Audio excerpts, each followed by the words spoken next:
లత, నువ్వు ఇంత సంతోషంగా ఉన్నావంటే డబ్బుకి, ఆస్తులకి సంబంధించిన విషయం కాదని, మనసుకు సంబంధించిన విషయమని అర్థమవుతుంది అని చెప్పి అవని అంటుంది. కరెక్ట్‌గా మీరు గెస్ చేశారు మేడం అని చెప్పి లత అంటుంది. అసలు ఏం జరిగిందో చెప్తాను వినండి మేడం. నా భర్త నేను మనస్పర్ధలొచ్చి విడిపోయాము. ఆ సమయంలోనే ఒక డబ్బున్న అమ్మాయిని పరిచయం చేసుకున్నాడు. ఆ అమ్మాయి కూడా నీ భార్య నుంచి నీకేమొస్తుంది? నీ భార్యకు ఏమీ చేత కాదని నా భర్తను రెచ్చగొట్టింది. తన వైపు తిప్పుకుంది. నన్ను విడాకులు ఇవ్వమని ఆయన చాలానే బలవంత పెట్టాడు. నేను విడాకులు ఇవ్వకపోయినా కూడా ఆ అమ్మాయిని పెళ్లి చేసుకుందాం అనుకున్నాడు. నేను బాగా సంపాదించి నా కాళ్ళ మీద నేను నిలబడ్డాను. ఇప్పుడు ఆయన నిజం తెలుసుకున్నాడు. అది కేవలం అట్రాక్షన్ మాత్రమే, ప్రేమ కాదు. ఎప్పటికైనా తనతో శాశ్వతంగా ఉండేది భార్యనని తెలుసుకున్నాడు. ఇప్పుడు నా భర్త నా కొంగు పట్టుకొని తిరుగుతున్నాడు మేడం. అందుకు నేను చాలా సంతోషంగా ఉన్నాను.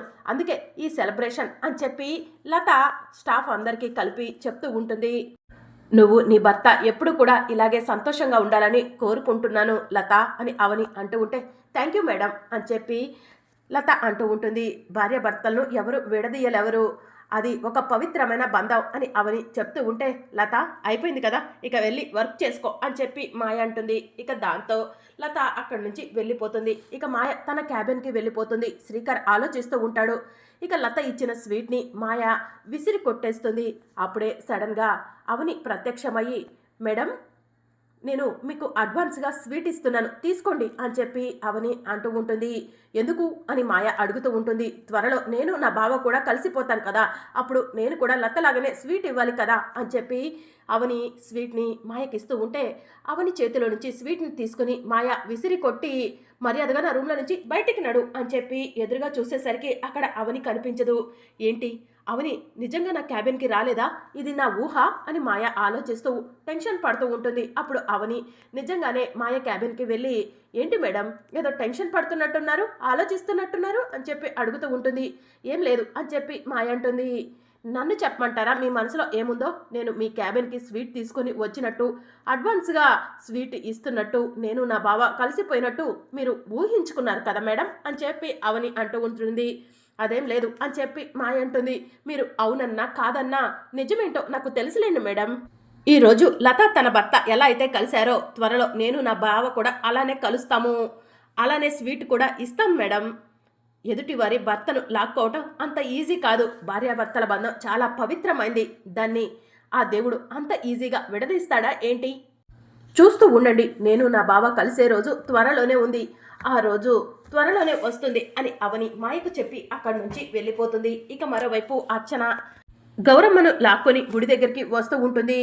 ఏంటి అర్చన గుడి దగ్గరకు తీసుకొచ్చావు అని చెప్పి గౌరమ్మ అడుగుతూ ఉంటుంది. ఈ గుడికి నువ్వు ఎప్పుడైనా వచ్చావా గౌరమ్మ అని చెప్పి అర్చన అడుగుతూ ఉంటుంది. ఈ లోకంలో ఉన్న గుడులన్నీ నావే, ఎప్పుడైనా వస్తాను అని చెప్పి గౌరమ్మ చెప్తూ ఉంటుంది. గౌరమ్మ నాకు చిన్నప్పటి నుంచి ఎలాంటి కష్టం వచ్చినా, ఎలాంటి బాధ వచ్చినా ఈ గుడికే వస్తాను, ఈ గుడిలో అమ్మవారికే చెప్పుకుంటాను అని చెప్పి అర్చన చెప్తూ ఉంటుంది. ఈ గుడిలో భవాని అని నాకు ఇష్టమైన అమ్మవారికి ప్రీతికరమైన భక్తురాలు ఉంటుంది. తను చాలా రోజుల నుంచి కనిపించట్లేదు. తను కూడా నీకులాగే చాలా మంచిది అని చెప్పి అర్చన గౌరమ్మకు చెప్తూ ఉంటుంది. నా గురించి నాకే చెప్తున్నావా అర్చన అని గౌరమ్మ మనసులో అనుకుంటూ ఉంటుంది. ఇప్పుడు ఎక్కడికి వెళ్ళిందో ఏంటో ఆ భక్తురాలు కనిపించట్లేదు అని చెప్పి అర్చన అంటూ ఉంటే, అమ్మవారు తనకి బదులుగా నన్ను నీ దగ్గరికి పంపించింది అర్చన అని చెప్పి గౌరమ్మ చెప్తూ ఉంటుంది. ఇక అక్షయ గుడిలో త్రిశూలంతో పొడుచుకున్నప్పుడు అమ్మవారు వచ్చి కాపాడిన విషయాన్ని గౌరమ్మ గుర్తు చేసుకుంటూ ఉంటుంది. గౌరమ్మ నాతో రా, నాకు ఇంకా ఇద్దరు ఫ్రెండ్స్ ఉన్నారు చూపిస్తాను అని చెప్పి అర్చన గౌరమ్మను తీసుకొని గుడిలో నుంచి బయటకు వచ్చి నాగమ్మ చిలకమ్మ అని చెప్పి పిలుస్తూ ఉంటే నాగమ్మ చిలకమ్మ పరిగెత్తుకుంటూ వస్తాయి.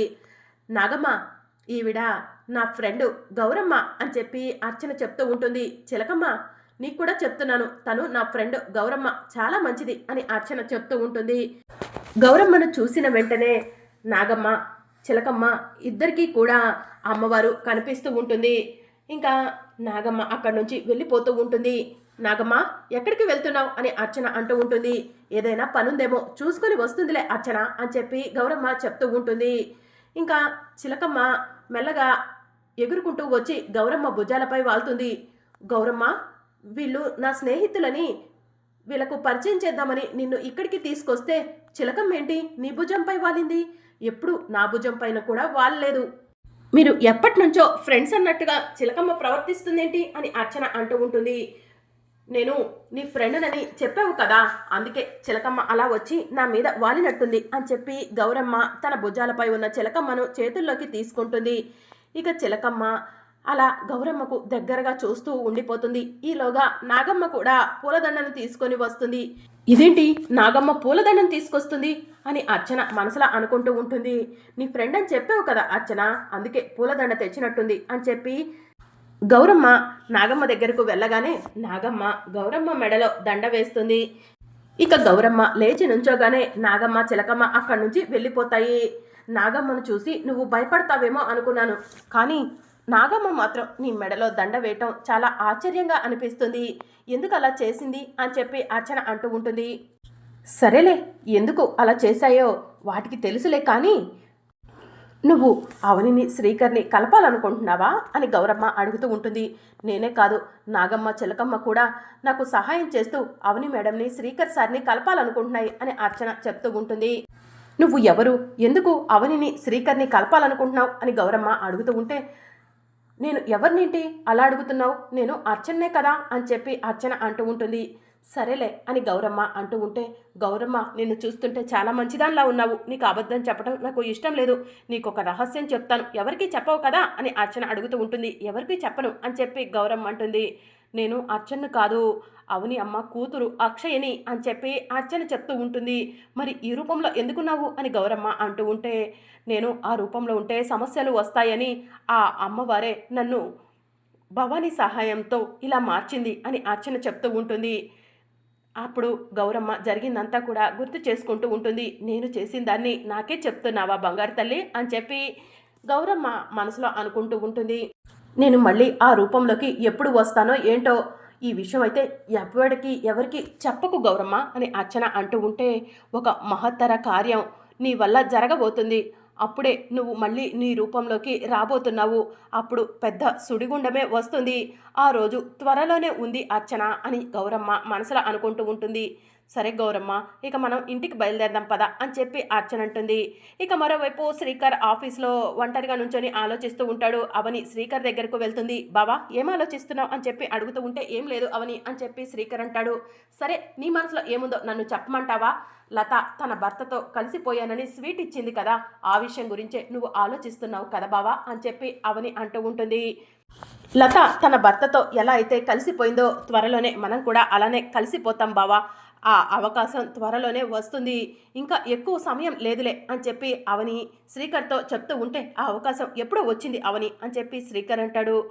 ఏంటి అని అవని షాకింగ్గా శ్రీకర్ వైపు చూస్తూ ఉంటే, అవును అవని, అక్షయ్ నీ కూతురు కాదని చెప్తే నా ఇంటి తలుపులు, నా గది తలుపులు, నా హృదయం తలుపులు ఎప్పుడూ కూడా నీకోసం తెరిచే ఉంటాయి, ఇప్పటికైనా అక్షయకు నీకు ఎలాంటి సంబంధం లేదని ఒప్పుకో, ఈ శ్రీకర్ భార్యగా జీవితాంతం ఉండిపోవచ్చు అని శ్రీకర్ అంటూ ఉంటాడు.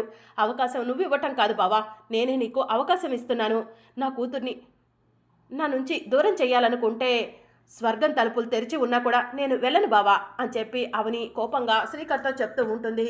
త్వరలోనే నిజమేంటో తెలుస్తుంది, ఆ రోజు అక్షయ నా కూతురు అనే రోజు కూడా వస్తుంది బావా అని చెప్పి అవని కోపంగా అక్కడి నుంచి వెళ్ళిపోతుంది. ఇదంతా కూడా మాయ దూరం నుంచి చూస్తూ ఉంటుంది.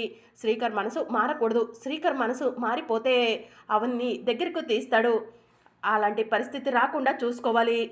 నిహారిక ఏదో ప్లాన్ చేస్తాంది, ఎక్కడి వరకు వచ్చిందో ఏంటో అని చెప్పి మాయ మనసులో అనుకుంటూ అక్కడి నుంచి వెళ్ళిపోతుంది. ఇక మరోవైపు కృష్ణబాబు ఇంటి బయటకు వచ్చి, బంగారం ఏదో ప్లాన్ అన్నది, ఎటు వెళ్ళిందో ఏంటో అని చెప్పి చూస్తూ ఉంటాడు. అప్పుడు నిహారిక సోదెమ్మ గెటప్లో సోది చెప్తానమ్మ సోది అని చెప్పి అనుకుంటూ కృష్ణబాబు దగ్గరకు వచ్చి, ఏ బాబు సోది చెప్తాను అని చెప్పి అంటూ ఉంటే, పా అవతలికి అని చెప్పి కృష్ణబాబు అంటాడు. కృష్ణ నేను నిహారికని అని నిహారిక అంటూ ఉంటుంది.